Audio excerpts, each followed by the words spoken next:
Can a continuous improvement culture thrive despite team dysfunction? Stick around to find out. This is a continuous improvement movement reserved for the few with the grit to prove it. Everybody claim, but the click exclusive. Many pursue, but it's too elusive. There is an article by Forbes magazine titled Activate and Sustain Performance Through the Use of Reinforcing Loops. Calvin, continuous improvement is reinforced by healthy team dynamics and positive results. What is your experience with that?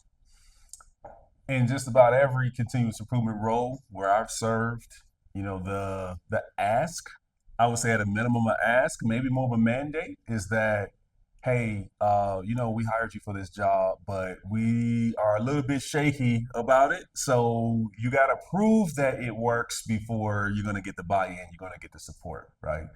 And although I generally agree with that, but there are some sort of prerequisites that come with creating results and demonstrating the benefits of continuous improvement, right?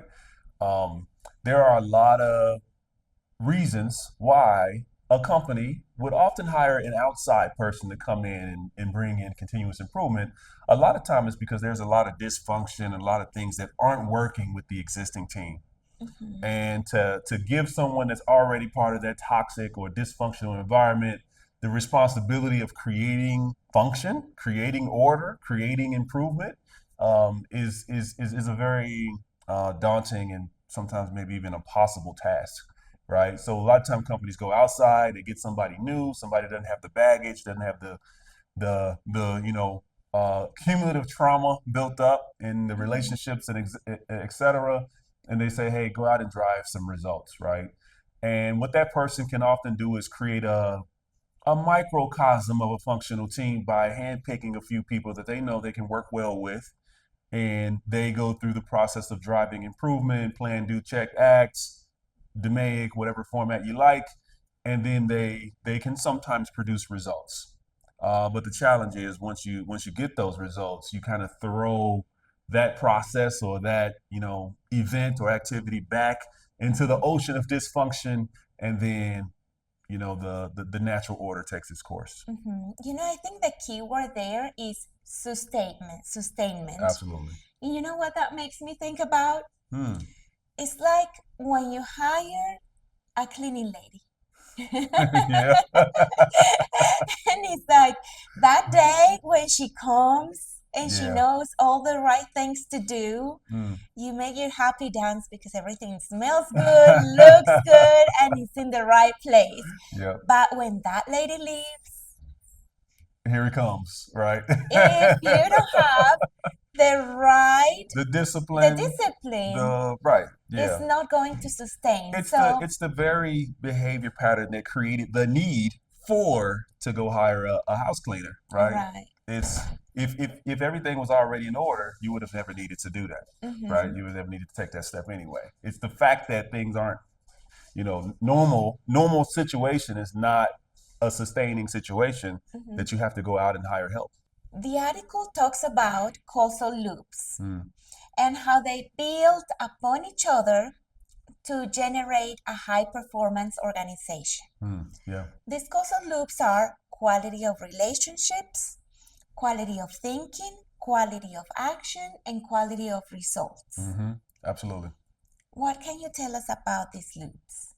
All right. So, yeah, the article talks about causal loops in general and reinforcement loops in general.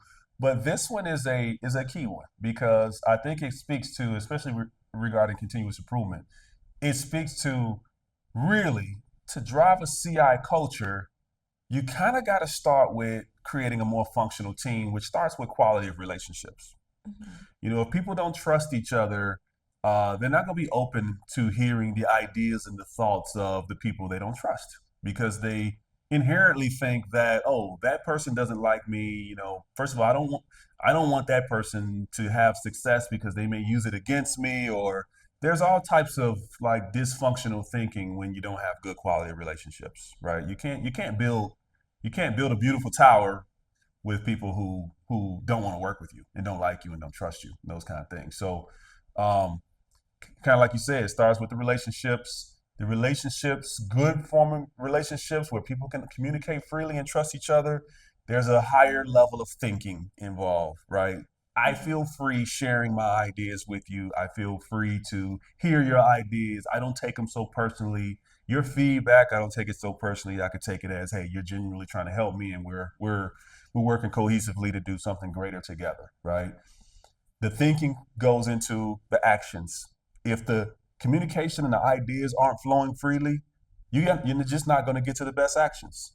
For the same reason that diversity produces better results, where diverse ideas and opinions are accepted and considered and weighed and factored into the end solution or the end action.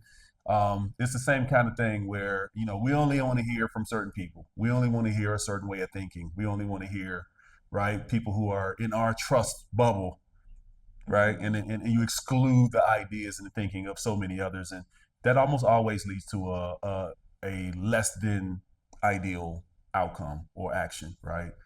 And of course, suboptimal actions lead to suboptimal results, and suboptimal results reinforce a loop of poor quality relationships, right? If you're not getting the results, it's just not working. The relationships deteriorate from that. So kind of creates a loop. And a lot of companies have been around for a long time, reinforcing this loop of inadequate results, which damages relationships, which reduces thinking, which suboptimal actions, and then you get back into suboptimal results, right? On the contrary, though, the opposite can also be true, where you got good quality relationships, and really to drive a CI culture, that's where you start. You should do that regardless of how you feel about CI and Kaizen and all that. That's an important thing to do, period, right? In any working relationship, you should be able to get good results and be happy too with the people you're around, right? So do that. Good quality relationships results in better thinking, more freely sharing ideas and trust and those things, results in better actions, and then results in better results, and then that reinforces the relationships. So it's almost like the idea of you're either getting better or you're getting worse as an organization.